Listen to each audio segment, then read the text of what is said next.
Aberration is the next stop on our 100 days journey. This underground map is home to some of the most dangerous creatures in all of Ark. Poisonous mushrooms that will quickly take you out, and a surface that can burn you alive if you're not careful. I'm trapping myself here for 100 days with the goal of surviving, building a steampunk mansion, and taking down Rockwell. So folks, get your death counters ready and let's get into it. Our journey begins with us spawning into the portal zone, and as I arose to my feet, I would spot probably the #1 killer of Aberration fresh spawns, a basilisk. I would retreat backwards into one of the large metal rings where I was mesmerized by the absolute graphical beauty of this light. All right, 10 out of 10. Good job. Good job, guys. That looks great. But I would soon realize there was no way for me to retreat off the backside of this cliff, and so instead I tested my luck with the danger noodle, and he would quickly put me to rest with one well-placed acid shot. So I spawned back into portal again, and luckily I would spawn down to the left away from the basilisk. But upon gaining consciousness, I would immediately hear raptors nearby, and so I dashed out of there as quickly as my stumpy little legs could run. Eventually I found myself in a little clearing off to the left of the main room that seemed somewhat safe. So this is the part where I tell you all about how I gathered fiber, stone, fungal wood, and thatch, and turned those materials into a pickaxe and hatchet. Next up, I threw on whatever clothes I could find that didn't smell like sweat and shit,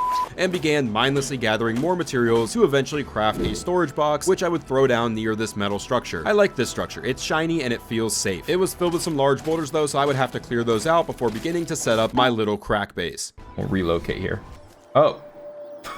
Fair enough. Fair enough. I could see how that's possible. You know what? Works for me. What is this game, dude? All that was left to do now was box both sides of the crack in with some thatch structures, and all this hard work has really got me thirsty, and nothing quenches your thirst on Aberration quite like some aquatic mushrooms. Just outside my base, I would find some large green gems, which conveniently also yield crystal, which means I'm already 8 days ahead of my scorched earth progress. And then as the first day was coming to an end, a nearby bee would startle me, and I would start having PTSD from the last attempts at taming them. The following morning, while scouting out the area around me for some easy to kill creatures, the first of many earthquakes would begin shaking the ground beneath my feet. These earthquakes can cause miscellaneous materials to fall from the cave ceiling and can rarely drop even metal tools. But instead of finding any tools, a raptor would find me. Running for my life, I would weave through some rocks before eventually baiting the raptor, who now had a friend, into accidentally attacking a racer. Fight him, fight him, fight him, fight him, fight him!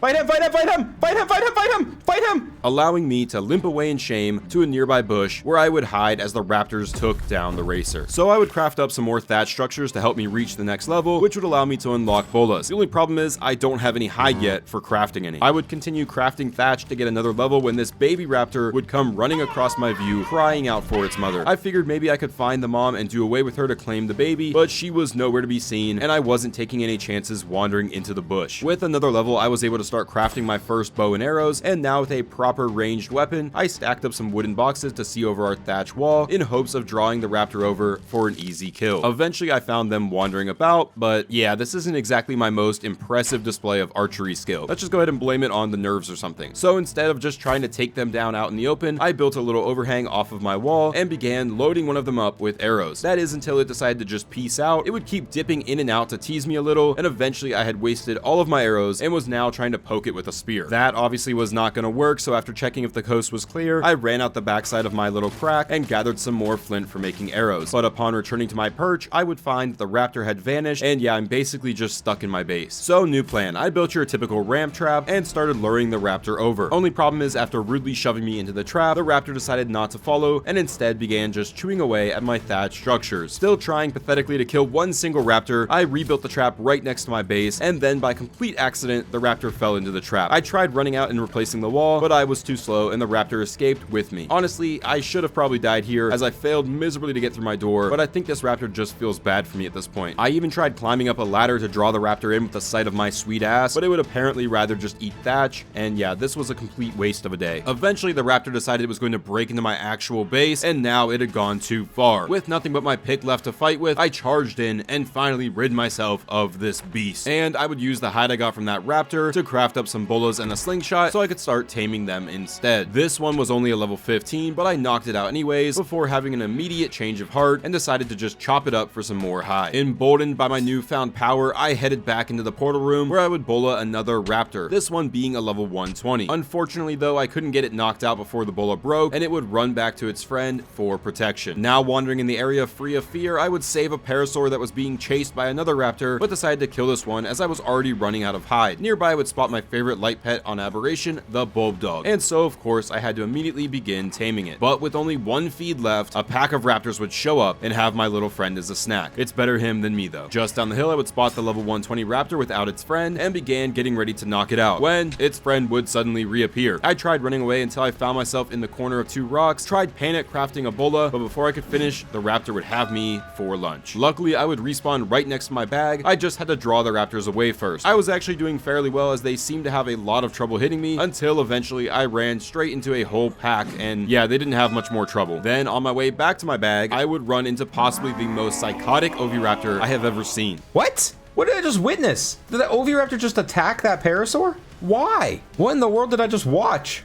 That's not supposed to happen. That's not a thing. Eventually, I grabbed my stuff and then, yep, chased down and killed again. I would return to find the area seemed clear before spotting the whole pack, now eager to once again consume my juicy flesh. They chased me down the hill and eventually straight into a parasaur, and with that now distracting them, I was able to finally sneak over and grab my stuff unharmed. Arriving back at base, I would find a level 150 with a baby, so I did what any sane person would do. I took out the parent and claimed its baby as my own. I probably could have just tamed the parent, but honestly, this just felt like the safer bet. I then crafted a spyglass, and using it, I would spot a level 95 raptor. I got a bullet and began knocking it out with rocks to the face when it would break free, initially lunging at me before running for the hills. I figured this meant it was close to passing out, so I chased after it into the bush, but it turns out this raptor just has a higher IQ than me and was only playing with its food. I would get my gear back again and then just started upgrading my base to wood because honestly, screw these raptors at this point, man. This is the worst start I've had in a long time. I would continue making these upgrades into the next morning before wandering out, where I would find another precious little bulldog begging me to tame it. Of course, why would I be allowed to do that though, as a raptor would soon show up to interrupt me. I would bola the raptor, but as I prepared to take it out, I was once again reminded that these computer-generated lizards are in fact smarter than me. After retrieving my stuff again, I decided to head back into the portal room in search of a moss chops, but before I could make it too far, yeah, you guessed it, a raptor showed up. I would manage to run away from this one though, drawing it into attacking a racer, and with a basilisk now here as well, I moved on, pants now soiled, to the back of the room. This little area was like a herbivore paradise though, including this adorable little bulldog baby. Oh, it's so cute. Look at it. Oh, look at it. Oh no, it's adorable. Oh my gosh, baby bulldogs in the wild. Oh. And a pack of raptors who apparently just messed with the wrong racer. I was unable to find a moss chops, however, so I decided to bola this parasaur before beating it into submission with a club. And then in a shocking turn of events, a gang of raptors showed up and killed it. After getting a little distance between me and them, I introduced another parasaur to my club, but I was short on hide for making its saddle, so sorry baby dodo, but you gotta go. I mean, I'm not gonna kill the adorable little bulldog. While waiting on that to tame, I would begin taming another nearby bulldog. Before long, the parasaur would finish taming, and we now have our first berry gathering dino. Not a very good one, but it's something. And then before long, the bulldog was done taming as well. Back at base, I would name our new bulldog Sir Reginald. And then I named the parasaur Bonk. So now with Bonk on the team, I would spend the rest of the night gathering some berries, crafting a mortar and pestle, and getting a small batch of narcotics going. Now that I've got myself a mount to ride, I figured I could go out and scout the local area. I would quickly discover that this was not in fact true though, as a raptor would nearly kill Bonk before I was able to get it bulled and take it out myself. This would at least give me some more meat to spoil for making more narcotics, which I would turn into trank arrows. I would use those to take down a level 75 raptor I had spotted near my base, but before I could even think about feeding it, two more raptors showed up to stop me from taking advantage of their friend. I can do this though. I can take out these two raptors as well. Luring them over with a well-placed shot, I would bola both and then start knocking out the level 95. But it was taking too long, and at this point, I've become just an absolute coward. So nervous they would break free, I ran. So here I am, once again, stuck inside my little hidey hole while raptors circle around laughing at me. And to make matters worse, the third raptor has now woken up and joined in mocking me. They would keep me locked in for some time before I would realize that I could actually just stab them through the wall whenever they got too close. And before long, two of the raptors were now down and the third one had retreated. With some fresh raptor meat now lining my pockets, I decided to finally get a campfire down so I can stop surviving purely off of berries, and then began decimating the oviraptor population before deciding to claim this baby. I figured raising a baby would be much easier than taming one. With the baby back at base, I returned to wiping out the rest of its family for hide, crafted up a raptor saddle, and soon after that, our raptor had finished raising, and of course, as always, we named it Velocity. So now with a fierce predator on my side, I took out some of the more defenseless creatures in the area for their meat before returning to base to grab some of the narcotics I've been crafting to turn them into more trank arrows. Early the next morning, I would spot two raptors who apparently really did not like racers. Eventually, I would get one of them separated from the other, and after completely whiffing on two bolas, I would begin tranking it the old-fashioned way. Luckily, it became distracted by a nearby Listro, and we got it knocked out. Feeling bad for the now orphaned Listro, I would take it out for its prime meat and use that to tame our second raptor. Then I would use some of the hide I've been gathering to upgrade to hide armor and apply one of the steampunk skins to it. After that, I would return to base to restock on narcotics and arrows, and while there, I named our new raptor Grey's Anatomy.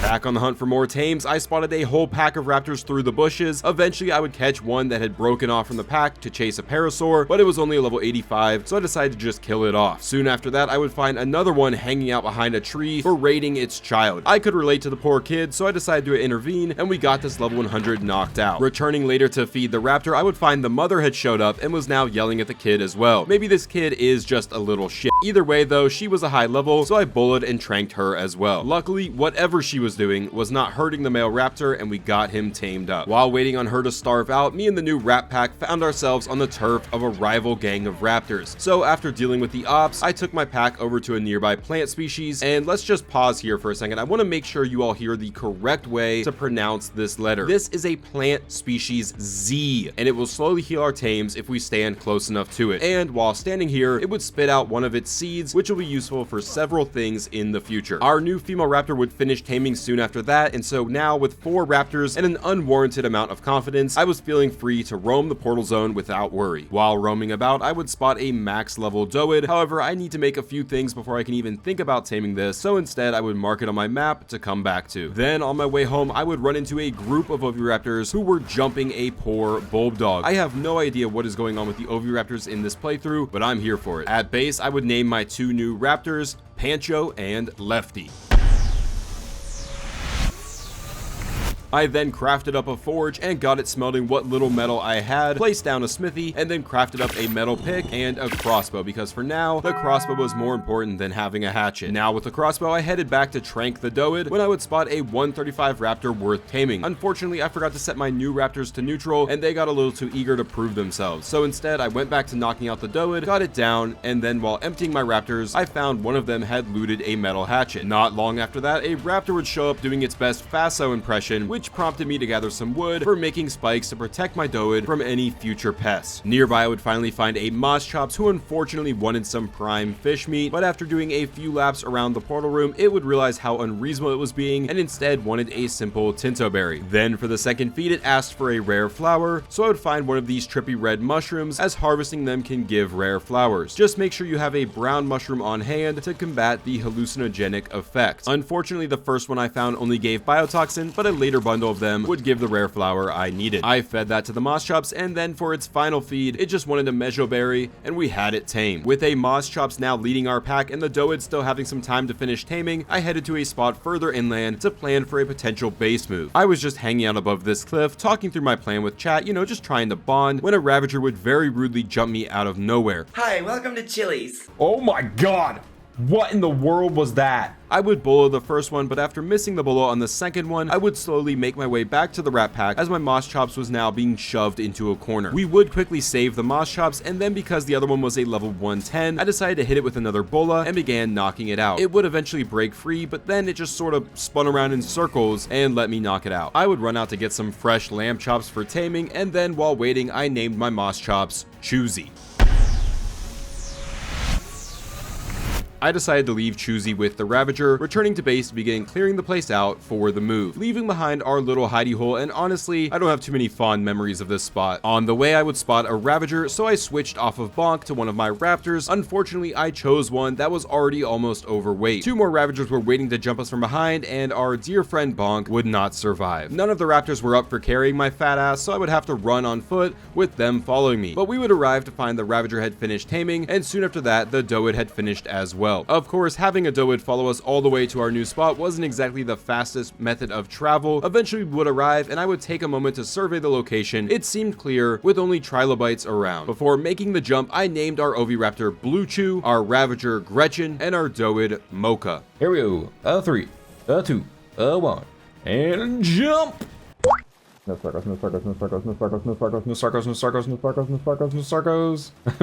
Mocha just now hit the water. Choosy was the last one. Come on, Choosy. I am under the water. Please help me. Come on, man, Choosy, get your butt over here. This is going to be our new temporary base spot just for the moment, so we can move a little bit more into the map where better tames are located. We will eventually move to a more permanent spot though. I wasted no time getting a little pad down to start working from and applied the steampunk skin to it in the midst of an earthquake. I'm honestly not the biggest fan of this skin pack. My main gripe is just how the pieces don't really look great next to each other in large sections. I went ahead and also made a little spike wall barrier just in case a Sarco or something else should swim its way over, and then did a quick metal run at one of the spots a little further in. The next morning I would craft a raft for getting across the water, and then would gather all the metal I could and store it on the raft for safe transport. Of course, I would work up a hunger doing this, and with no cooked meat on me, I decided to just eat rare mushrooms. They fill your food up quickly, but temporarily distort your vision, which just kind of felt like being in my 20s again. On the way back, I would swing by another metal spot that apparently doesn't exist anymore before doing my best Jack Doherty impression. Once back, I would use some of the metal to craft up a trough and then get it down and filled up, because we are not going to have any tames starve to death in this playthrough. And I would saddle up my Ravager and my Doed. With the added mobility of the Ravager, I set out in search for the new Cosmo Spider, because as a kid who grew up in the 90s playing PlayStation 1 and PlayStation 2 Spider-Man games, this tame was a must-have. Unfortunately, I didn't find any. No, instead, I found some Yeeling. And let me just go ahead and get this off my chest now, so we don't have to keep bringing it up throughout the video. These things. Really wild card. Honestly, I love you guys, but you're jerks for including these things and making them the way you did. These things, at least for me, have easily replaced the Microraptor as the most annoying creature to run into. On the bright side though, I would find a dead Carcanos on the way home, which meant free organic polymer. But eventually I would want to tame a Yeeling of my own, so I got a crop plot down, ran it some water, gathered poop from all of the tame's bums, and got a plant species Z growing, whose fruit will be instrumental in doing so. Later in the day, I decided to journey down into the border of the blue zone, where I would spot a rock drake about as far up as they can possibly spawn, because of course that is just my luck. Regardless though, I would quickly grab some blue gems for getting the heck out of Dodge. On the way home, I spotted a Carcanos with a baby and started trying to lure it over to some racers in hopes they could deal with it. It refused to take the bait, but would end up dying to, I can only assume, a piranha. The child was having a few issues as it wouldn't stop trying to jump all the way to the aberration surface, but eventually I was able to claim it. Alright, let's get out of here. There's an otter! Oh my gosh, no! You're gonna drown me, you stupid thing! You stupid, stupid thing! What are you doing? Flip and move it.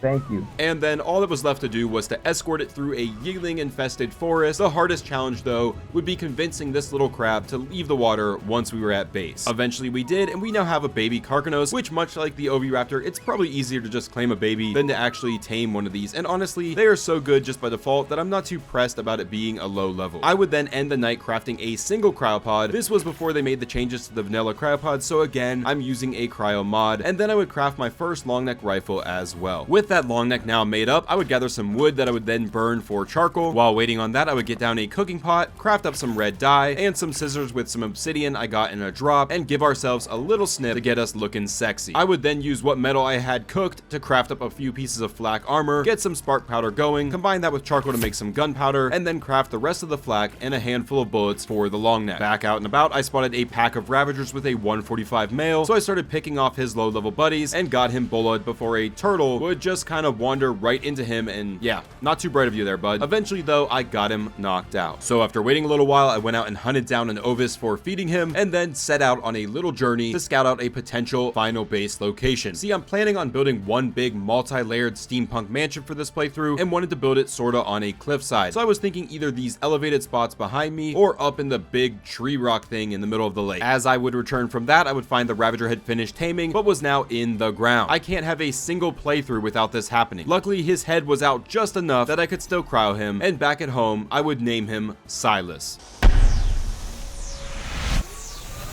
Then I just spent the rest of day 14 out on Silas looking for a spider with no luck. The following morning, I was ready to go after my first larger tame, a Spinosaurus. And so for that, I would need to craft some gates. I would find a level 120 towards the end of the river and would trap it flawlessly. Trust me, this is not going to be how this goes normally. But just as I was preparing to knock it out, I realized I hadn't repaired my crossbow, and so I would leave to go repair it. And upon returning, I would find this. Oh no.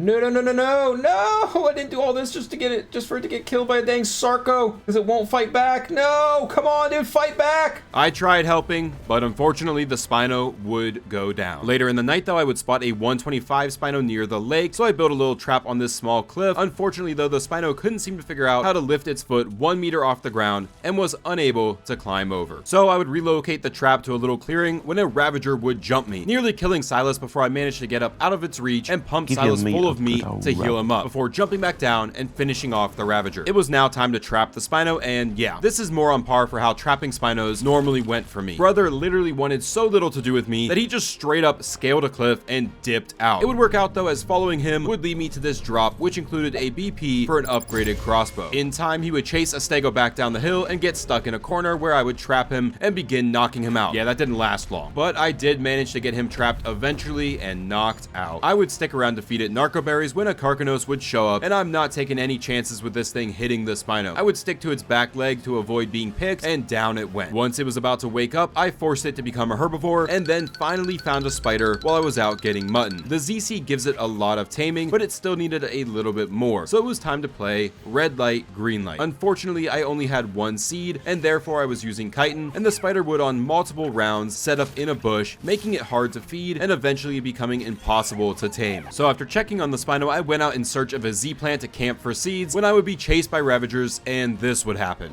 Keep running, running, running. Just keep running, running, running. Don't get...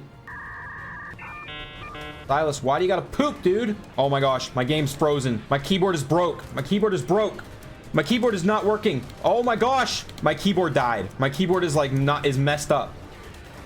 Yeah, you see, I use a battery-powered keyboard because it was one of the highest-rated silent keyboards, and I wanted something that I wouldn't have to worry about key noises in my videos. Good news though, this meant I could get some more Z-seeds back at base, and upon returning to my bag, I would find a pack of raptors guarding it, who I would easily draw into a nearby Parasaur, allowing me to retrieve my stuff. Arriving back at the Spino, I would find that it had finished taming, and then I returned to the Cosmo, who was having some issues that he was working through. I would get him tamed easily using multiple Z-seeds, repaired my flak back at base, and now it was time to test out our spider. Now, I had no idea how this thing actually worked, so please don't judge me. I mean, it literally went about as well as the first time Peter Parker uses his powers in the actual Spider-Man movies. Eventually, I would swing over to grab this absolute stinker of a purple ring drop, and then I had the bright idea to use it for grabbing honey off of a tree, which actually worked out pretty well. And as the night was ending, I would craft up our improved crossbow, and of course, we named the spider Peter Parker. So as a way to test him out, I decided to do a little note run on the next day, as I needed levels for the Spino saddle. I was minding my own business, looking for a note, when I would get a little too close to a queen bee. Her minions would chase me down, and now I'm not too sure if I passed out from a lack of water, swinging away while I had no stamina, or if the bees do torpor, but here I am, laying on the ground. Luckily, I would beat the 10-second count and began taking out the bees using my crossbow. I would continue clearing out the portal room of notes, but really, like I said, this was just an excuse to swing around. And now with a good amount of time on the multiplier, I started killing things off from the back of my Ravager before going back to grab a few more notes where I would run into a Basilisk. I would swing away to safety until, well, oh no. Oh my gosh, my dude's gonna be dead. My little spider's gonna be dead. What the heck? Okay, parachutes are a must. What am I doing? I'm an idiot. Why am I messing around without parachutes? I returned to find Peter had not been harmed before eventually making my way up to this crazy spot way up above the cliff. I had no idea you could actually go all the way up here. This is actually a really great base spot if you just want to be way up out of the way. I would return to the hive the following morning to gather more honey, as I wanted to test out just how much I would need to tame a high level roll rat. Needless to say, I don't have enough right now. So instead I headed to the edge of the blue zone for my first of many dung beetle searches, but like my parents at my elementary school choir concert, they were nowhere to be found. I would however spot a 145 Megalosaurus, who was apparently just trying to do some cardio, but I'll have to come back for that later. On the way home, I would find two Carcanos babies who were both over level 140 and had apparently been abandoned. I of course would claim them, as you can never have too many giant crabs, but we were nowhere near base, so I cryoed one and then headed home, before slingshotting myself into the air and gliding in with my parachute to cryo the second one as well. After getting those settled at base, I would return the next day to draw the Mega up the hill a little bit for a safer tame. But this Mega was a bit of a fitness junkie. I tried tried putting up a quick trap around it when it would quickly snap to, almost grabbing me. So instead, I set up a trap off to the side. Basically, I just want to draw the Mega directly into this wall, and then I'll just quickly throw up a wall behind it, trapping it. That is, if we could just get the Mega to actually follow us over to the trap. So I was trying to rework the trap when the Mega would show up out of nowhere, knocking me off and then grabbing and killing me instantly. I would return just in time to see the Mega finishing off my precious little spider I searched so hard to find before chewing the life out of poor Silas, leaving me to just watch as I retrieved my belongings. Then, to make matters worse, a few minutes later I would lose track of the beast, so I climbed up onto a rock face to search for it from a safe position, when it would come storming up the rock, taking down my raptor without any hesitation. Now on foot but not giving up, I found a Doid who was just kind of hanging out and thought maybe I could use it to help trap the Megalosaurus. But before I could even begin baiting it over, our beloved Yeeling would show up to put me in my place. I would retrieve my stuff, and then back at base, our Z plant is now fully grown and producing fruit. Then the next day I went out to gather some more mushrooms for countering the effects of the red mushrooms when I would run into a new little spider friend. So I would quickly take out a nearby glowbug as we would need its chitin for enticing the spider, and luckily I still had some Z seeds to get this thing tamed up. Then it was time to start gathering the red mushrooms for their biotoxin, as I'll need this very soon to do some taming. Next, I would name our new spider Gwen, and then began crafting building pieces that I would need for taming a Yeeling. But first, my Carcanos was all grown up, so I headed into the blue zone to get a few more gems for making its saddle. Back at base, I crafted up that saddle, and we named our Carcanos Baby Cark. Baby Cark do do do do do do, baby Cark do do do do do do, baby Cark do do do do do, baby Cark.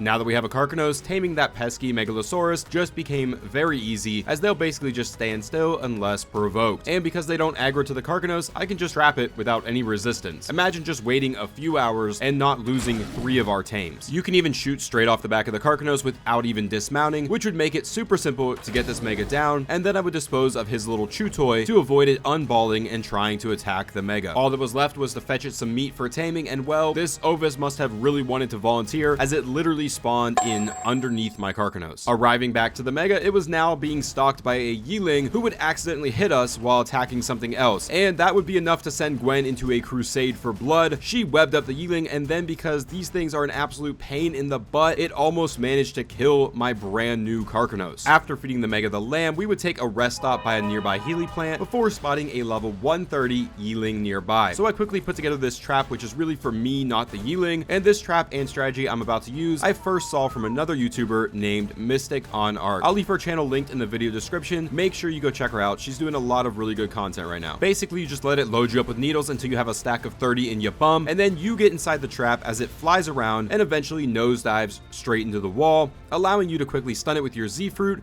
and feed it biotoxin to begin tranking it. Do this enough times and it will pass out, and from there, you just feed it like a normal tame. While playing with the Yeeling, our Mega would finish taming and we got it cryoed up. Then it was time to feed this little bastard chicken some leftover mutton, because quite frankly, it doesn't deserve fresh food. So I would just babysit the Yeeling till it finished, and with a rock drake slowly making its way up the hill, I had my tames just follow me as we got the heck out of there. I only had one cryo still at this point, so after the Mega got a little beat up, I chose to keep the Yeeling out instead, since it had better mobility. That was until someone on the live stream pointed out that you can actually just carry them with the crab, which I definitely tried picking the wild one a few times, but whatever. We would get home eventually, and I would notice that one of my baby Carcanos was missing. Yeah, you remember when I said that nothing was gonna starve to death this playthrough? I would move on though, getting my Yeeling saddled and just testing it out some. They seem okay, but honestly, I don't think I'm gonna use this much. I then went on another metal run, this time with our Carcanos and its awesome carry weight, and then when I would return to base to cook up that metal, I named our Yeeling Yingling.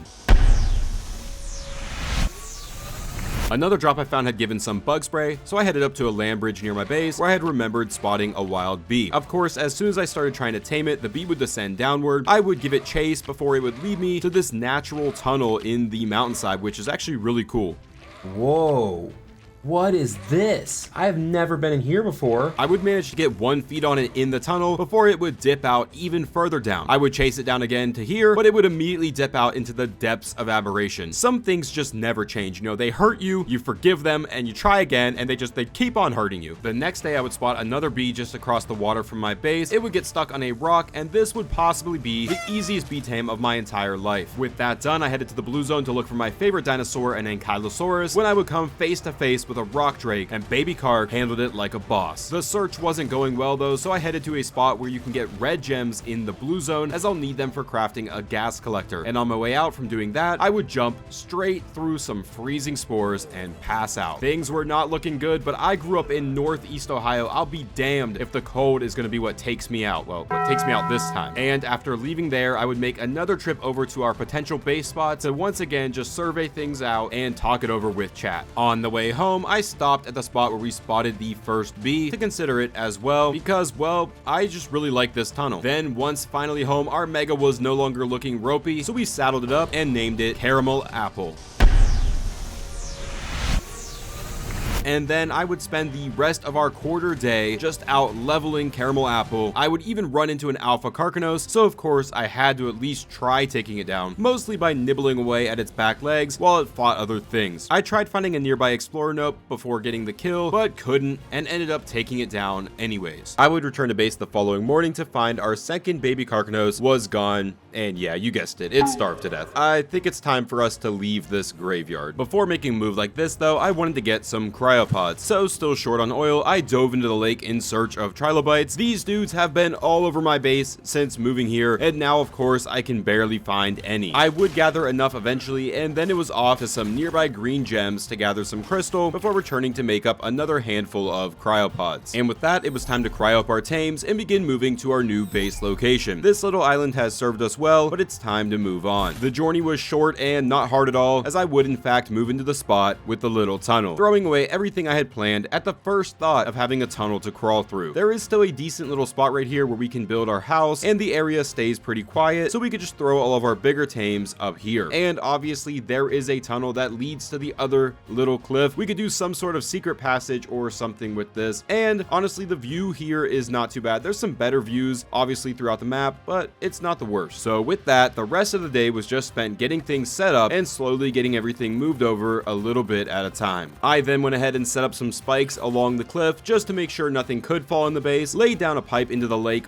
way down below us, and began using the magic of Wi-Fi water to get some water all the way up to our new base. Next, I got my Z plant replanted and got the beehive down to start producing honey. After that, I went on a quick crystal run so I could craft up a gas collector and put that up on a nearby gas vein to begin collecting gas balls needed for making hazmat gear. Then it was back down into the blue zone to collect some more gems, which I could use for crafting myself a glide suit. Of course, before the night was over, I had to test out our new spider swing glide suit combo, and I gotta say, swinging around with this spider has been some of the most fun I've had in Ark in a long time. I give Wildcard a lot of crap sometimes, but they absolutely nailed it with this creature. I would spend a good chunk of the next day searching the blue zone for some tames when I would finally find a level 125 Ankylosaurus. So I took it all the way back to my base and loaded it up with arrows while Baby Kark held it still. I must have eaten one too many mushrooms though, as our Carcanos was literally vibrating. Distractions aside, the Anky would go down. Not taking any chances, I moved my spikes to surround the Anky, and then I went out in Gilly to find a bee I had seen on the way home, but instead found this 145 Ravager chewing on a roll rat, and figured it would make a good replacement for the ones we've lost. Then it was back to looking for the bee, who has apparently just disappeared in the last 5 minutes. I literally saw this thing like 5 minutes ago. So I headed back down into the blue zone, this time in search of a frog for gathering cementing paste. I would scoop two up without knowing their levels. The first one was a level 5 of course, but the second one almost couldn't have been further from it. Then on the way home with our little frog in claw, I spotted a 125 stego, and since we desperately need an upgrade to our berry gathering, I scooped it up as well. It makes zero sense how the crab can carry this thing, but let's just not dwell on it too long. Nearing base, I would find our Ravager had finished taming. It was just not at all where we had left it. Even worse, the Anky had also fallen down here and somehow was in the ground. So not taking any chances with the frog, I built a little thatch foundation and then knocked it out on top of it. I tried doing this with the stego as well, but it kept clipping to the floor and breaking free. And before I could figure out a solution, the frog had quickly tamed up. I would load the stego up with arrows and then try timing it so that it would pass out in the seconds that I had it over the thatch, but it ended up passing out off to the side, so I placed some thatch under it in hopes that would keep it from sinking through. The Anky had finished taming, so I went to check on it, and to my surprise, it had actually made its way out of the ground. But this was a level 125, meaning it should have tamed out, I think, at least somewhere in the 170s to 180s, so something must have happened to it. So with all these tames, I needed to name them. The Ravager was named Isabel.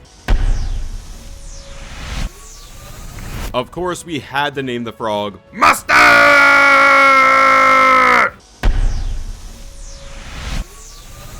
And we named the Anki Coppertone.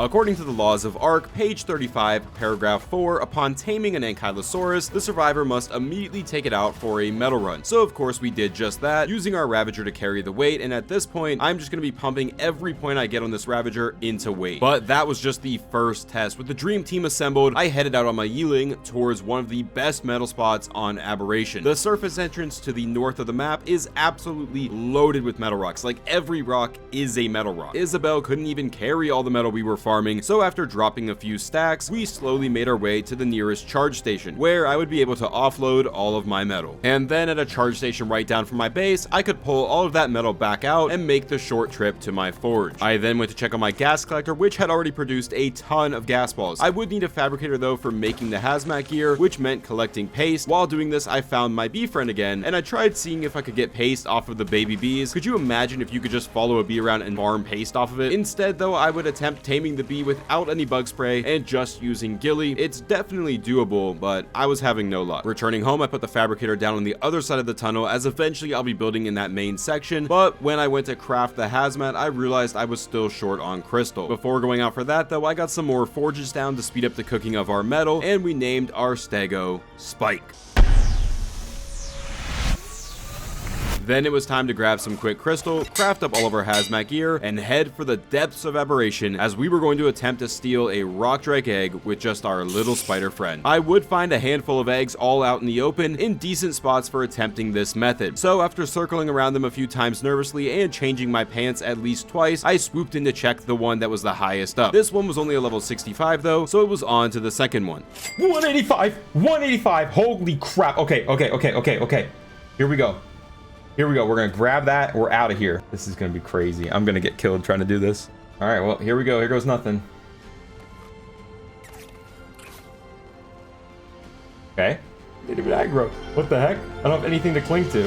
All right, well, that was anticlimactic, and I didn't even do anything special. They just never aggroed to me. They just left me alone. I didn't even do anything special. That was terrible. That was a terrible escape, but it worked. So yeah, that wasn't exactly the action-packed moment I thought it would be. Someone in chat did point out that at one moment you could hear a rock drake glide past me in an attempt to hit me, but it is what it is. At least we have a rock drake egg to show for it. Back at base the following day, I just first wanted to point out that at this point I added an autosave mod. ASA has a lot of issues with crashing, so I wanted to make sure I wasn't losing a ton of progress at any point. So if you see that icon in the bottom corner, that's what that is. Moving on, I headed back into the blue zone again, and on my way down, I grabbed a purple drop, which had an Ascendant Megalosaurus saddle BP in it. I've already decided to use Spinos for fighting Rockwell this time, but man, this makes it tempting to reconsider. The reason I'm down here though is to search for Dimetrodons, as I have nowhere near enough pearls to make the ACs I would need for hatching that rock drake egg, and I've never really used Dimetrodons, so I wanted to test them out. I was having trouble finding anything with good levels, so I ended up scooping a level 50. Then a little while later I found a level 20 and decided to just settle with these two. But then, as luck would have it, I accidentally dropped the level 50 at some point and ended up finding a level 115 to replace it. And on my way out, I spotted a level 80 to replace the level 20. I would return to base the following day when I realized one of the Dimetrodons had slipped out of my claws. Luckily, I would find it just down the pathway, trying to blend in with a family of Triceratops. So of course, I began loading them up with trank arrows, making sure they had a nice soft landing spot to keep them from falling through the ground. And then we had to do a quick berry run, as I had no idea how quickly their torpor actually dropped. Once they were sorted out, I went off to do a few things like placing this tree sap tap I had gotten in a drop, gathering pearls by hand in the few spots that I could even find them. Please, wildcard, for the love of God, change how pearls look in ASA. And then while farming trilobites, I spotted a level 150 Spino. Now normally this would be a stop what you're doing kind of moment, but I was a man on a mission to exterminate the trilobite population. The trilobite cleansing would continue into day 34 until I had a good number of pearls, but first things first, I needed to craft some electronics for making a generator. Then it was back to crafting as many electronics as I possibly could, which would only result in 4 aircons. So I built a little hut for my Dimetrodons, which I never even actually named them. We're just gonna go ahead and call them A and C, and added the aircons in with them. But yeah, obviously 4 aircons and 2 Dimetrodons is not enough to incubate a rock drake egg. So it was back to farming trilobites for pearls when I decided this was in fact not very fun. So I headed back into the blue zone, this time in search of an anglerfish. Before long, I spotted this beautiful level 135. I would begin knocking it out when a Carcanos would make its way over to intervene. Back to knocking it out again, and another Carcanos decided to come talk to me about my violent tendencies. Even better, I would return to my Carcanos to find a pack of Nameless were apparently in the mood for seafood. I would get the angler down eventually, and then it was just standing around waiting on its torpor to drop so I could feed it some berries. Me being me though, I waited too long, and as I went to feed it, I found that 2 more anglers were now blocking me. I got a few berries in before being attacked, but it was not enough as the angler would wake back up. So I set up a makeshift drug production line, got some more trank arrows going, and then because one of those new anglers was actually a 150, I decided to take the 135 behind the woodshed. Then it was time to knock out the 150 as it literally just sat there mourning its dead friend until it eventually passed out purely from grief. Not taking any chances this time, I went ahead and fed it some narcos early, but realized I would need to feed it some more before it would tame. So I headed back home when a very pesky rock drake would attempt to stop me. Luckily, I got away, gathered some quick berries, and then hauled ass back down into the blue zone. Upon returning, I would find another angler had showed up and was trying to wake up its friend. A few arrows to the gills would be enough to shoo it away momentarily, so I could slip its friend a few more sleepy berries. Now comes the part where I do something really dumb. I went out a little way to take down some snakes for prime meat I would need to feed the fish. Apparently though, ravagers really don't like it when you attack snakes, and a whole pack would jump me, nearly killing my crab before I escaped with just a sliver of health. I figured I must have accidentally hit one of them, so after waiting a little while, I returned to again farm snakes. But no, apparently they really just don't like me messing with these snakes. They would kill off my only remaining crab, and I would be left to escape into the water feeling crushed. So I would retreat to base to grab caramel apple and quickly find a sheep to chew away at for some mutton, but as I returned to feed the angler, there was now a jellyfish blocking it, and as I began trying to take it out, my crossbow would break along with my will to live. But we must carry on for baby Kark. I quickly gathered some materials to put together a flipping primitive bow, and with one well-placed shot, the jelly was down.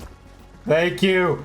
Oh my gosh, thank you. Let's get this over with, please. I just want to get this thing tamed and get out of here. I'm so sick of these I'm so sick of even looking at this as a potential tame. Come on, dude, just eat it all as quick as possible. We got the angler tamed up, and I immediately took it over to the waterfalls to test out its pearl gathering. I would say this is almost a must-have tame if you're doing an aberration-only playthrough, especially if you plan on using spinos. While waiting on metal to cook for making electronics, I made up some paste I would need to make a spino saddle, and then took out our spino for a little test run. Back home, I got a few more air cons down, and our egg is finally incubating, but we're gonna hold off on hatching it for just a little longer. Instead, I named our first spino Spark, and then headed back down to gather some more wild honey. Between that and what our hive has made up, we should have enough to tame a roll rat. I would find a 135 just down the hill from my base, so I waited patiently for her to dig a little hole and threw out my sticky offering. But things quickly went bad as multiple times the rat would dig into the ground in awkward positions and fail to register the honey in the area, to the point where it was now losing taming, and so I had no option but to get down a preserving bin to keep the honey fresh until its taming resets. While waiting on that, I headed back to do some more metal farming, but before I could even get my bulb dog's light on, we had Nameless all over us. I tried fighting back with Isabel, but eventually had to make the hard decision to cryo her while they chased after Sir Reginald. Desperate to not add another number to my death count, I let our poor little pup take the fall. So unable to farm metal without a light pet, I went out to find a new bulb dog. It wouldn't take very long, and we now have Sir Reginald II. Then it was back to the spot to do some more metal farming, this time making sure to have Reginald out before entering, but he hadn't been leveled much, which meant his light kept running out of charge, and we would have to fight off Nameless with our Anki and Ravager. Before long though, we were making out with another fat stack of metal and some Nameless venom to go with it. By the time we were through with all of that, the roll rat had reset, and it was time to try again. That was until the bastard literally disappeared into oblivion. I was left completely shocked and dumbfounded at this new level of being Ark. Are you actually kidding me? It just glitched into the ground. Not even a joke. We're not even a joke right now. This isn't even a joke. We're being serious. It glitched into the ground. It's gone. It just took my honey and disappeared into the depths of the earth. Luckily, it wouldn't take me long to find a level 125 and begin the process again. And thankfully, we had no more issues and now have ourselves a roll rat. Of course, we put her straight to work, giving us a ton of wood, and then named her Lisa Ann.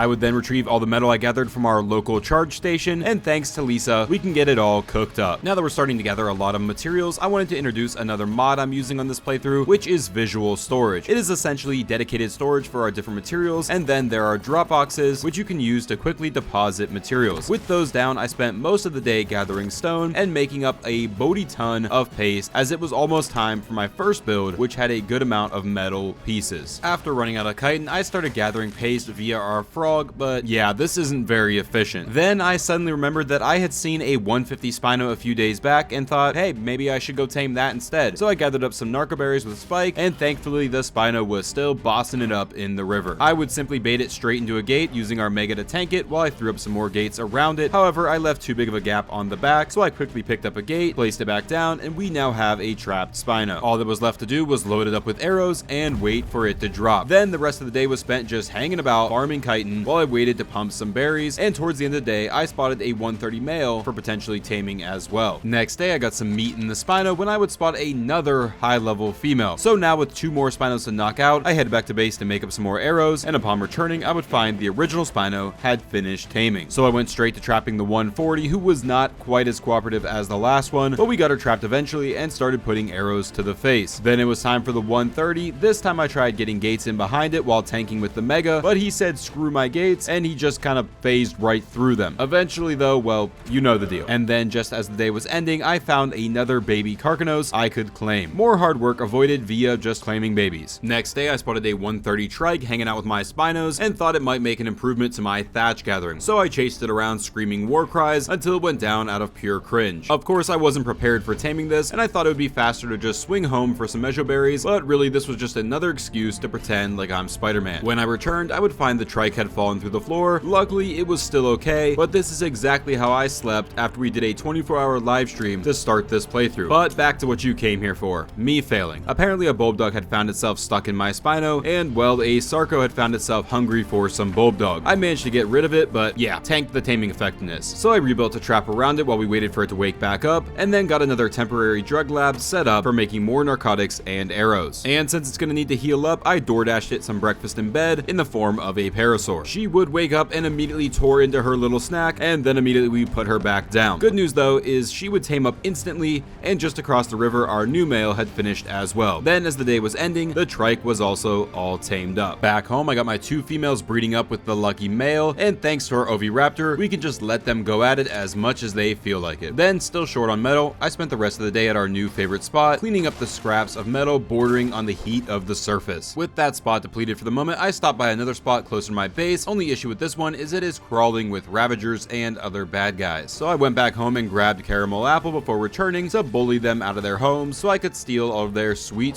metal. Next up, it was time to gather a bunch of thatch. Now the whole reason for getting the trike was its charge ability to just plow through trees. And look, I know at this point in the video you probably think I'm not exactly the most intelligent person, and my teachers, parents, wife, and coworkers would all back that, but I swear I was doing this right. The trike just kept stopping. So I switched out my trike for my Moschops, who was slightly more efficient, but I will stand on my opinion that Wildcard should add the Megaloceros to this map. So with all of the raw mats gathered, I went out on a little explorer note run to give us an XP boost while I spent the rest of the day just standing around crafting building pieces. But before getting to building, I named our Triceratops Rinny.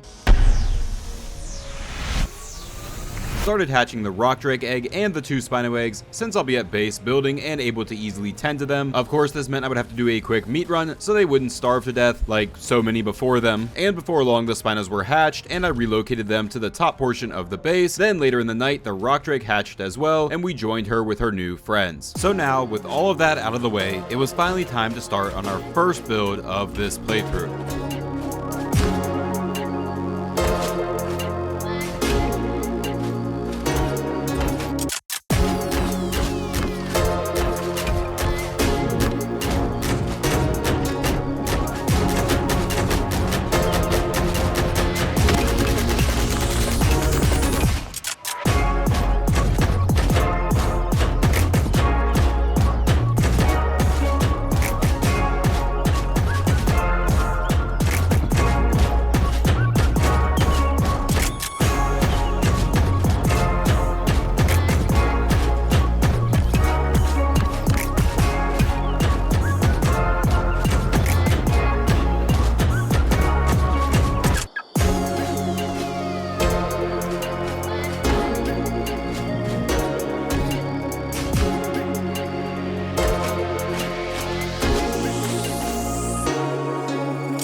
So that does it for the first portion of our steampunk mansion we will be building in this playthrough. Now in reality, I still need to finish a few things over the next few days as I had ran out of materials, but for the sake of showing it off after the montage, this is what the finished build looked like. This is only the bottom portion of the mansion though, we will be adding more on top of it. This main section down below will act as a storage area for all of our visual storage stuff, and then this room up here will be where we keep all of our crafting stations. So with that, I would spend the rest of the day gathering metal I needed to finish the roof. While waiting on that to cook, I started moving everything in to include the new library storage where we can store all of our blueprints, and then it remotely connects to nearby crafting stations to allow us to craft those blueprints remotely. I then added a little secret door to give us access to our tunnel. With things out of the way, I finished off the back wall of the build and then spruced up the tunnel entrance a little. And the remainder of the day was spent getting all of our different visual storage pieces set up in their new home. Day 52 started with gathering a bunch of stone I would need for making up more cementing paste, and with that, I finally had the roof closed in. With some leftover mats, I crafted up an industrial grill and got it placed down, and then I started adding these little lights to the build because, well, they just look cool. With the build finished, I turned my attention to the industrial forge we had unlocked while crafting all of the pieces. Unfortunately, I was short on everything I would need with the exception of crystal. But before I could put too much thought into that, our baby rock drake was in desperate need of some more Mountain Dew, so it was off to the blue zone to procure some from the resident Nameless. Back at base, I briefly became distracted by how adorable my little spider looked with its corrupted helmet skin, and then realizing that it's already day 53 and my spine army is, well, looking a little thin, I decided to put the forge crafting on hold and set up to find more high-level females for breeding. I figured it wouldn't hurt to grab a few explorer notes first, considering I'll have to kill off any low-level spinos, and they give some really good XP. I would spend a good while searching as the area was crawling with spinos, just nothing good enough to consider taming. Eventually though, I would find a 135 female. Of course, I would fail miserably to get her trapped, and it was taking so long that it got to the point where I needed to return to base to imprint on the rock drake. But on the bright side, our new Carcanos was now fully grown. Then I got distracted again, this time with the prospect of putting a top hat on my spider, when it dawned on me that no tame was more deserving of a top hat than Sir Reginald. Now he's properly Sir Reginald.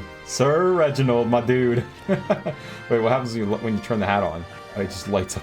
Hat just starts glowing. Yes, Sir Reginald, you're so dapper. This distraction would cost me though, as I would return to find the 135 female was gone. I would find a 140 male, but I already have a male. So it was back to taking out low-level spinos when I would find a Carcanos with 2 babies who I would claim because, well, why not? Then late into the night, I found a 125 female who was being roughed up by some raptors. I jumped in like the white knight I am, saving her life. And then, like any nice guy, my true intentions came out as I began trying to trap her. Of course, that one jealous friend would show up to intervene, but we dealt with her and very cleanly trapped the 125. Is it sad that I get excited about trapping a spino? Early the next morning, she would pass out when possibly the dumbest ovis to ever exist would nearly walk straight down into her throat. But conveniently enough, this ovis actually had 2 babies with it, so I took out the parent and then claimed them for future use. While waiting on the 125 to starve, I spotted a level 150 male hanging out with the 140 we spotted earlier, and while I don't really need these, I couldn't pass on taming a 150, so I got it trapped in a bit of a makeshift trap using the tree, and before long, he was asleep. Then the lady spino was ready to eat, so I pulled out one of my pocket ovis, and well, if you're easily disturbed, you might want to look away. After feeding her that delicious lamb, I found another baby Carcanos to claim. I've got more crabs than a Louisiana lot lizard. Yeah, no, I immediately had to get rid of it after even thinking of that terrible joke, and as the night would end, our spino would finish taming. I decided to go ahead and trap the 140 male as well. You never know, sometimes the 140s end up with the better stats, and as we finished getting that one down, the 150 was ready to eat, so sorry little buddy, but it's your turn. It would tame up fairly quickly, and this dude came out with 39 health and 39 melee, which is not amazing, but that's pretty well balanced. I needed more spinos though, so I decided to sacrifice our 2 Carcanos up to the spino gods, and they would reward me with finding a 130 spino, who we of course knocked out. Luckily, another ovis mummy wasn't feeling too well and would ignorantly ask us to adopt her child, and not wanting to let her meat go to waste, I used it to feed both spinos we had knocked out. The male would tame right away, and this dude had a whopping 49 points in food. Then before taking out any more spinos, I decided to grab some explorer notes when this happened. Oh wait, there's a little bit more up here, okay. Hello? Oh, nice. Hilarious. I'm stuck. I'm stuck. I'm literally stuck. I can't go anywhere. Wait, there it is. After getting unstuck, it was back to taking out low levels when I would find another baby Carcanos, and this one being a 150, I actually had to keep it. Before long, the female Spino had finished taming, and as one tamed, another level 130 would appear. So of course, I would get her loaded up with arrows, and within seconds after that, I found another 140 Spino. Before I could get that one down though, I had to head home for doing some more imprinting, and while there I crafted up the gene scanner. Using this, we can scan dinos to see what special traits they have. You can also use it to search for creatures on the map, which I did to confirm that yes, there are in fact no dung beetles on my map. So it was back to taming Spinos, and luckily the 140 was still here. Then a few minutes later, I would spot yet another high level female Spino. Unfortunately, this one found itself pinned in a tree by some ravagers who would take her down. But on a positive note, our rock drake had finished raising, and so we saddled it up, and then of course named it Boga. Now riding Boga, I would return to get my first Spino tamed, and she would enjoy a little splish splash in the river. And because I was sick and tired of making narcotics using a mortar and pestle, I started crafting up some electronics and cementing paste for a chem bench. While waiting on that stuff, I saddled up the new Carcanos and named it White Claws. Then it was back to the lake to farm pearls with our angler. I even tried diving down for pearls at the bottom of the lake, but I've never actually done this and had no idea the lake was this deep. For all of its hard work, I named the angler Puddle Jumper. And on the way home, I stopped by to scoop up another of our Spinos who had finished taming. Back at base, I decided to check what traits my Spinos had that I could yoink for their future babies. Unfortunately, only one of them had anything good, being this vampiric trait. So now it was time to get all of our new Spinos, shagging it up, and making us some beautiful little babies. After that, all I needed for the chem bench was polymer, so it was back to the river to farm some. Of course, I couldn't do this without being attacked by a yeeling, but I would discover that you could chew them with the mega, and I cannot describe to you how good this felt. Back home, I had the chem bench crafted up and placed down, as well as an industrial preserving bin. And with plenty of Spinos on the breed, I started working towards the forge, crafting up some paste, and then evicting some ravagers from our metal spawn so Coppertone could get to work. While waiting on that to cook, I got a toilet down so I could start spoiling meat quickly, gathered up another large bushel of berries, and crafted up massive amounts of narcotics. With those in hand, I headed out to look for more Spinos, this time searching only for ones with good traits. I would prefer lower levels, so of course I immediately spotted a level 130. Eventually, I did find a level 35 with the vampiric trait, knocked it out without a trap, and got it tamed. Next day, I found a 150 male with vampiric 2. Obviously, that's not ideal, but at least it's much easier now with the Drake since it has no knockback. Later in the day, I found a 135 female with quick hitting 2. Again, not ideal, but at least it's a female to add as a breeder. Then as I was searching for more Spinos, I ran into an alpha Carcanos who was blocking us from another Spino. So I got out Caramel Apple to begin cracking this crustacean wide open. But this alpha was a 150 and kicking my butt, which meant I would need to heal up at a Z plant. The battle was taking so long that I would eventually have to bail to go feed narcotics to one of the Spinos. The following morning, I would grab an explorer node, and then down went the Carcanos. And the Spino it was guarding came with the Giant Slayer trait. But before knocking that one out, I had to return to get the 150 tamed up. Then it was back to knock it out, and yeah, this one is also a level 140. Remember me saying I wanted low levels with good traits? The 135 Spino from the day prior would tame up next while I was being harassed by a yeeling, and then I would find another female with a vampiric trait. And yes, of course, it was a 150. I would knock it out anyways, and yes, I know, it's silly to complain about finding good levels, but I already had my army going. I just wanted to find traits. On a more positive note though, while waiting on them to starve out, I would finally find the elusive dung beetle. Wait, that's a dung beetle!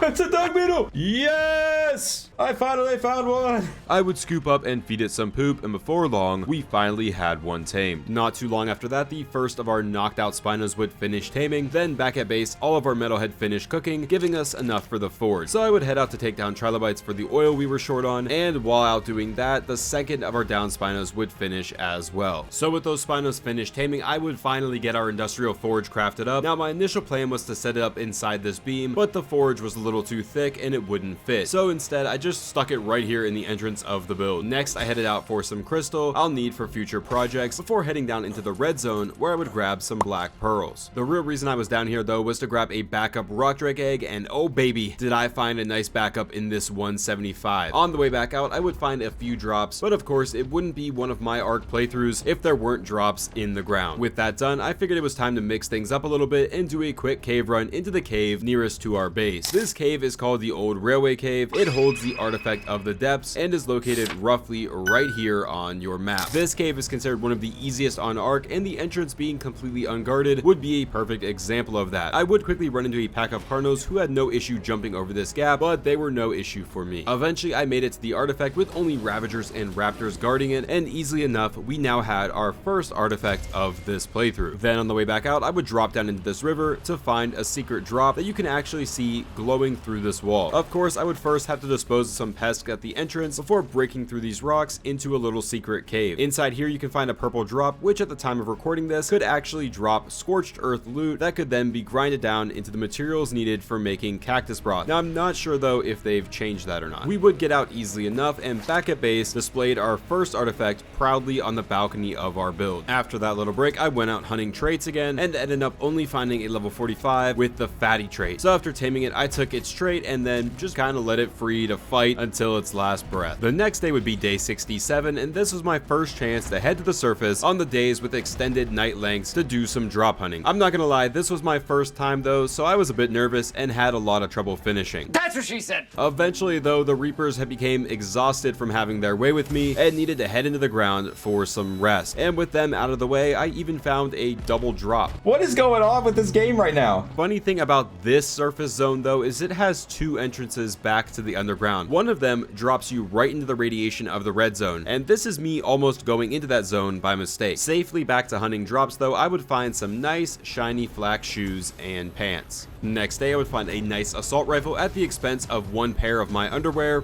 On the run! Smooth like butter, baby. I would of course continue drop hunting for the rest of the day, with some highlights being an ascendant bow, some riot legs, a long neck, almost getting my drake killed. Oh my gosh! I hate rock drakes! And an even better assault rifle. Day 69, things got churned upside down as my drop hunting would stink like booty hole. So back at base, I decided to stock up on some metal arrows and headed back into the railway to test out our bow and check for more drops. It did pretty decent damage, and then I decided to test out the assault rifle as well, which honestly might be a hidden gem. I don't normally use rifles, but this thing could be pretty powerful. While in here, I decided to grab a second artifact because I like shiny things, and then checking in on the drop spot, it unfortunately wasn't here. Honestly though, I think it would be a bit cheap to cheese Rockwell using cactus broth, so I'm not too concerned with finding any. Back at base, I named our dung beetle Peanut Butter.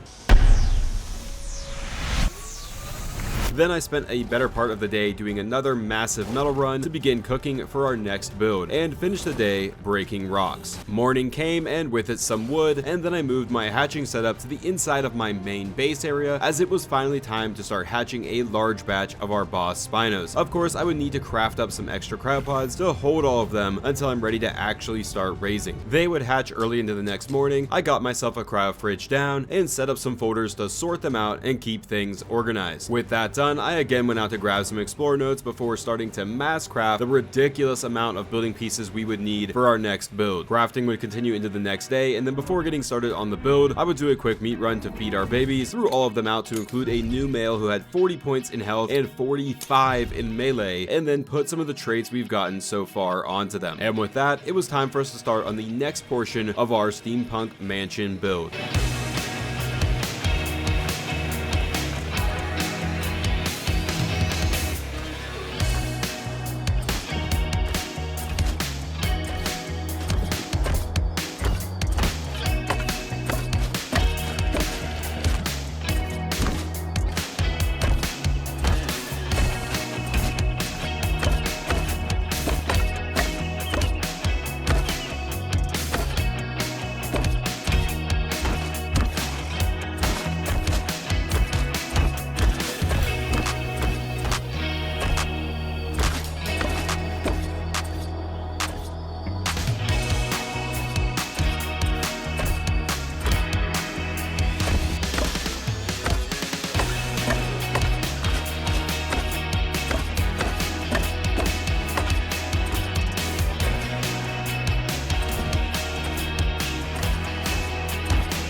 So there you have it. That is the second part of our steampunk mansion, and honestly, this might be the final build. It's already gotten to a point where it is just way bigger than I could possibly need to finish this playthrough. Like really, it's just basically a shell of a build. Like I don't think I will ever actually use most of the inside space. I basically just built this thing to say, look, I built a cool ass steampunk house. And by the time we finished, it was late into day 77, so it was back to hunting drops on the surface, finding a pretty nice Ascendant shotgun and some decent helmets. Obviously, this would continue into the next day. Unfortunately, I didn't really get much all day until hitting this drop, which was absolutely loaded up with stuff. At first glance, I thought it was really good stuff, but really it was just a bunch of junk that we won't ever use. Day 79, however, we would have some better luck, as I would find not one, not two, but 3 Ascendant Spino saddles, as well as a pretty beast compound bow. Of course, I had to test out this new bow, and this thing had me feeling like I could single-handedly push back the orcs from the steps of Helm's Deep. Later on, I found an Ascendant sniper and decided to test it out as well, earning my marksman ribbon in the process. During the short break when the surface became hot, I went back to base and figured out how to resize the beam to fit the forge. And then it was back to drop hunting, where I would attempt to grab a loaded yellow drop, almost getting Boga killed in the process. I needed to grab that drop, but I didn't want to risk losing Boga, so feeling a bit ballsy, or maybe just overconfident, I decided to swing in with Gwen.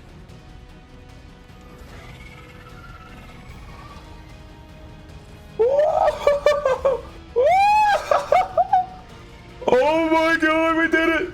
Oh, I don't even know what I got. I don't even actually know what I got. I just know that we did that thing. We did it, baby. Holy crap. Oh, that is so much more fun if you're talking about like having an adrenaline rush. Using the spider is 1,000 times more fun. What did we even get?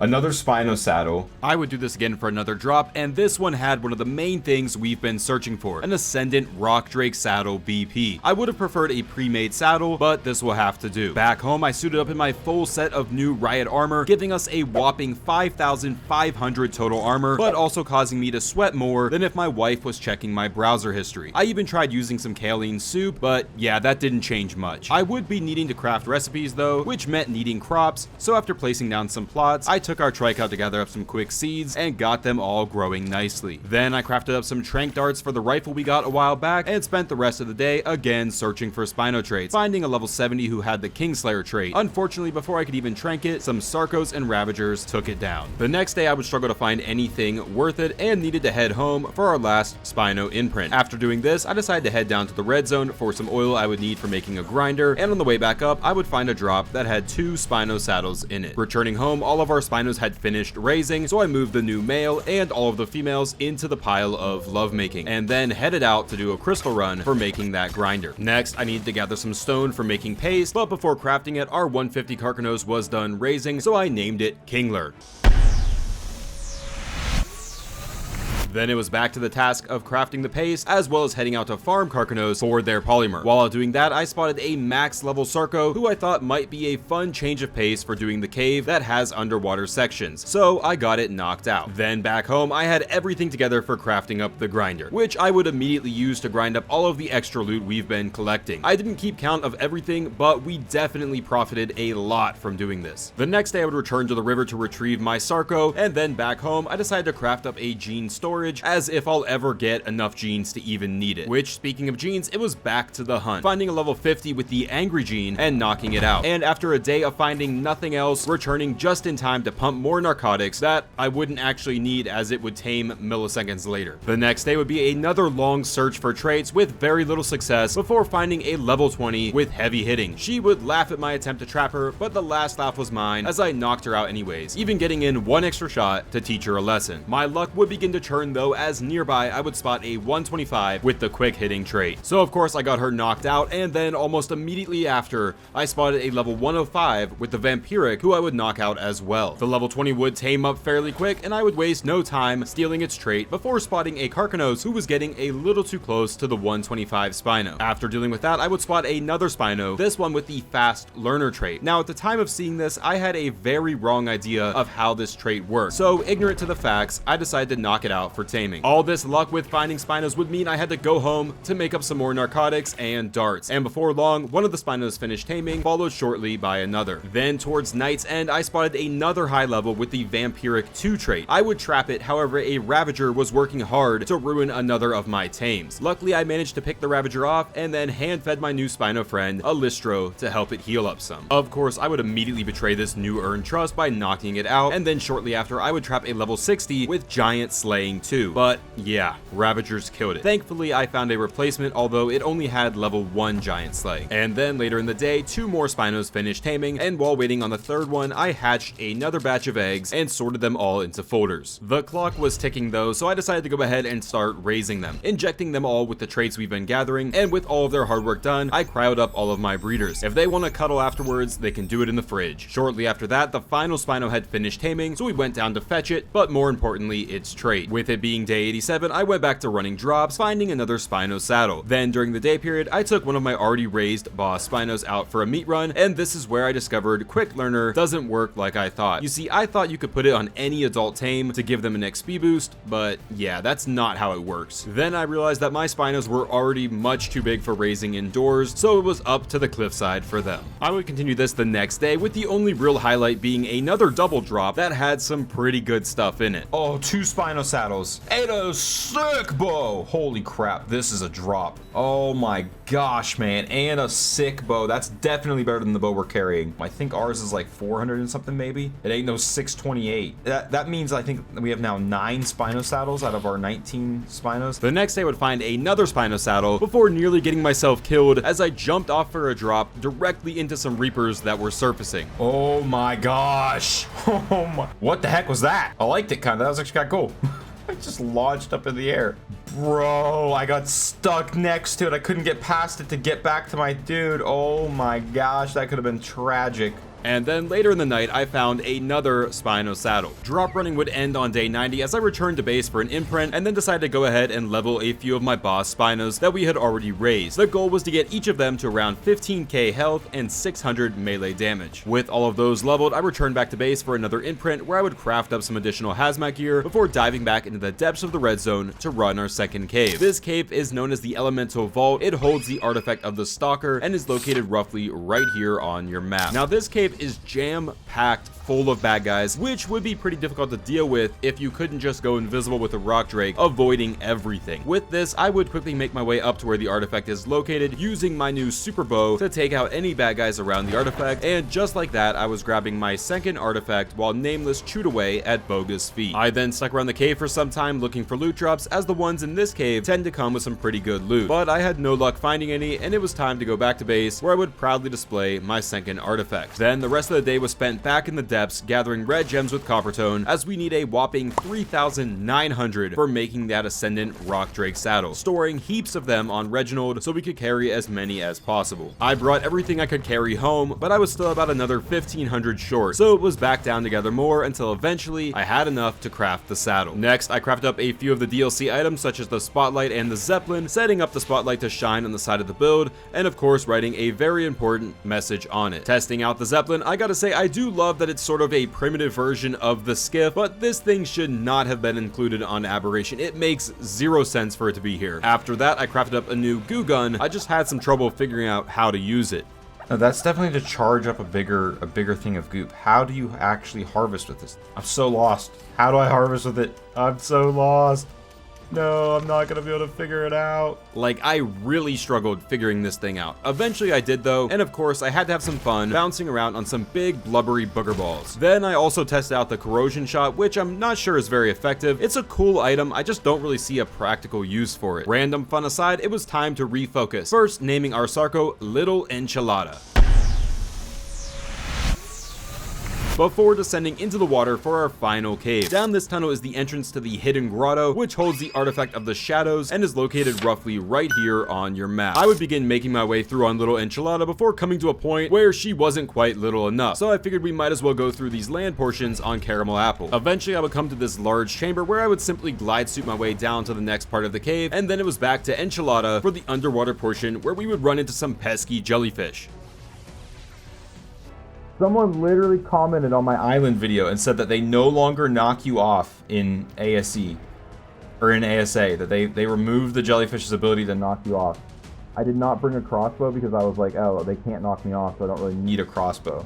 Well, guess what? They can still knock you off, and I don't have a crossbow to fight them. I would decide to just blitz past everything, emerging into the next section where I would be greeted by a new cast of bad guys. I would use my bow to deal with the baryonyx, and then Enchilada would whip around, taking care of anything else. Trying to rush through the next underwater section, I would quickly be stunned by an eel, causing me to panic and take a wrong turn into a corner before somehow managing to slip past a jellyfish who definitely should have stunned me and ended my whole run. But alas, I made it through to the large underwater room. From there, it was a short trip into the artifact room that was a little bit crowded. The Carcanos made an attempt to grab me, but like a real dum-dum, it grabbed a poor defenseless snail instead. I threw out Caramel Apple to help with the fight, who just kind of stood there doing nothing, but with my trusty bow, I was able to clear out the room. And before long, we now had our third and final artifact. Back home the next day, I displayed our final artifact for the time being, and then started whipping up some gunpowder before getting the final imprint on our Spinos. Next, I wanted to craft up an industrial cooker for when it's time to make recipes, but I was short on oil for doing so, which meant gearing up to go back down into the red zone. Now, you tell me if you notice anything wrong here. Yeah, I forgot to put on a helmet and immediately started taking radiation damage. I would race against the burn to get out, which me being terrible with the rock drake was not helping. Luckily, I found a small pocket where there was no radiation damage, and with only 50 health left, I guess pumping my health up to 600 actually paid off. After healing up some, I started trying to leave, but it seemed this really was just a pocket of no radiation. Soon enough though, I would find that if I stuck directly to the cliff, I could climb straight up and out. So back at base, I got a helmet tightly on my big ass head, and it was back down to gather oil with copper tone. Before long, I had an industrial cooker crafted up, and with some leftover mats, I decided to craft another DLC item, the robotic pal Survivor Mate. Now, I'm not really too sure how this guy works, and honestly at this point, I didn't have the time to figure it out. I will say I don't think he is anything I would even need for a 100 days style playthrough. So I just basically left him at the door to greet us whenever we come home. And after doing all of that, the Spinos had finished raising. So I grabbed all of the upgraded saddles I had, threw them on our new beast, and it was time to head out for some leveling. This would continue all of day 95 as well, and into day 96 until the first batch were all good. So I headed back to base to grab another batch, and we were back to the grind. Day 97, and yep, more Spino leveling, even taking out an Alpha Carcanos for some big boy levels. Finally, on day 98, all of my Spinos had 15k health and 600 points of melee, and so it was back to the surface to see if we couldn't pull a few more saddles, which, holy shit, did I ever. Oh my gosh! Holy crap! What the flippin' motherload! 3 Ascendant Spino saddles. Are you kidding me? Holy crap, buddy. Oh my gosh. I need to go play a freaking slot right now. What kind of luck is that? That's crazy. And y'all saw it. We saw it. We watched the drop come down. That was purely luck. The next day, I would find another Spino saddle, and then just as our penultimate day was coming to an end, I would find the thing I've spent all these days searching for. Oh my gosh! Oh my gosh, we got a saddle PP! Holy crap! On the last freaking grab! Holy crap, no way. No freaking way. Oh my gosh, we don't have the materials to make that though. Not the Ascended one at least. Oh my gosh, where is it? Where is it now? Well, it's only 97. Okay, we actually do.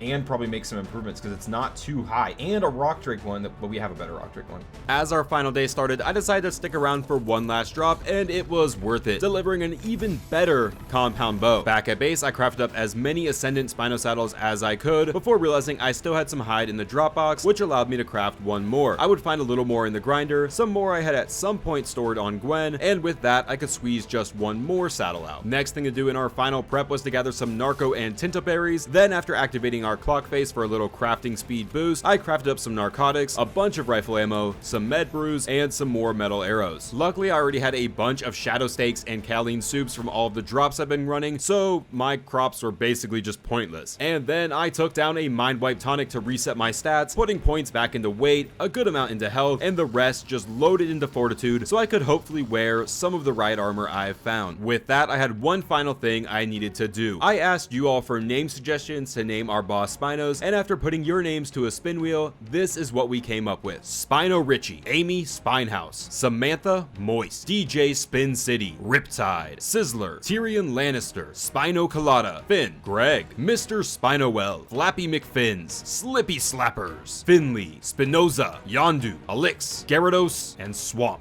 So that's it, folks. Nothing more we can do now. It's time to go fight the Hente Star himself. So here we go. Gamma Rockwell with our 19 Spinos and our 1 Rock Drake. Last time I tried this on ASE, I failed miserably, but I have a lot better gear this time. Of course, I had to first make sure I got rid of my Bulldog so it didn't count as a tame. All right, so Reginald, hold it down, brother. Obviously, the goal of this is we will run around wiping out the tentacles, and then once the heart is exposed, our Spinos will be sitting there waiting to attack Rockwell's heart. Rock Drake down. Cool, cool, cool. All right, guys, come on. Everybody down here, everybody down here, everybody down here. I forgot that they're gonna do this. Crap, because they're gonna get all up on me. Oh, crap, I gotta... Oh, crap, gear. Oh my gosh. Oh, we're a little bit hot. Okay, let's wear our pants. We can wear all of that stuff. That's crazy work. See how oh, the machine gun's nice. The machine gun's actually nice. And it reloads faster than a shotgun. I might use this. Oh, that's actually nice. The range too, man.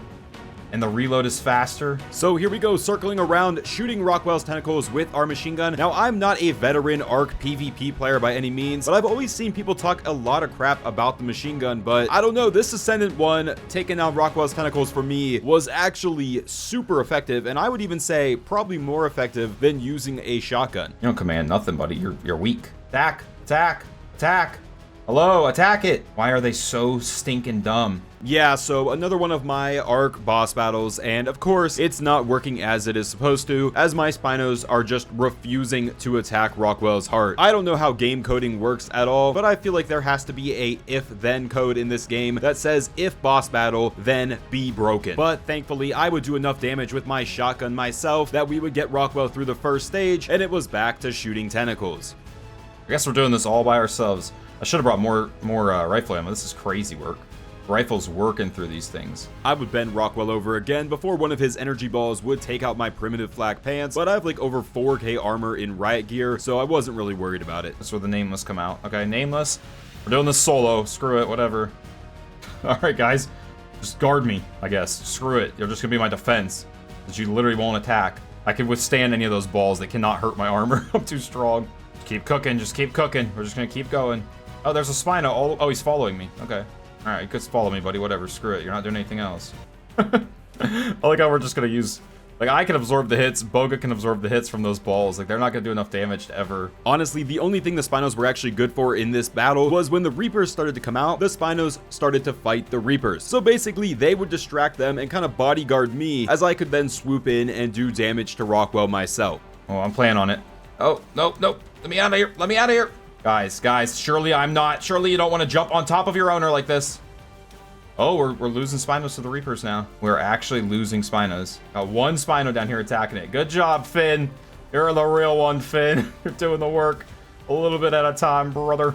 Finn is a real one. Finn's holding it down. The rest of them are just kind of defending against the Reapers, but Finn's doing actual work on Rockwell. I would have one close moment where as I went for an Explorer note, Rockwell would use a shocking tentacle, and it would knock me off my Rock Drake, leaving me to be attacked by Nameless. However, I have this amazing armor, so I was perfectly fine as I got back on my Rock Drake, and with a Reaper now emerging, I started shooting down the tentacle that was shocking me to free myself. Look at the state of you, Rocky. Oh no, Tyrion!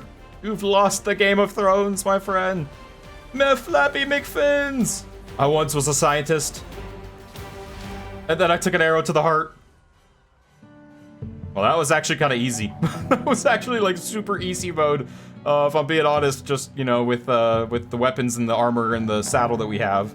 We probably could have done that without even needing Spinos. I mean, like, they helped to, you know, keep the Reapers off of us, but other than that, they really weren't that useful at all. Like, we barely even used them. We basically just had them hold off Reapers. So there you have it. We are ascending off of Aberration after defeating Rockwell. Not exactly how I planned to do it, but we got it done. And regardless, I had fun playing this map, and I hope you all enjoyed the journey as well. If you did, don't forget to hit that like button, leave me a comment down below, and subscribe for future videos. And I just want to say thank you all so much for being here today, checking out this video. And with that said, I'll leave you to watch the rest of the cinematic and listen to the dumb jokes I had to make about it. Until next time, keep it crispy. Oh man, look at us go through the rings. Here we go, there's some colorful rings. And we out of here, into space. Saving game, good job game saving mod. Thank you for ruining the cutscene. But where are we going next? Where is this taking us? What is this madness? Oh. It's a northeast Ohio summer day in northeast Ohio. Quiet. Oh, never mind. That's more like it. That's Youngstown for you. There we go. Extinction is next.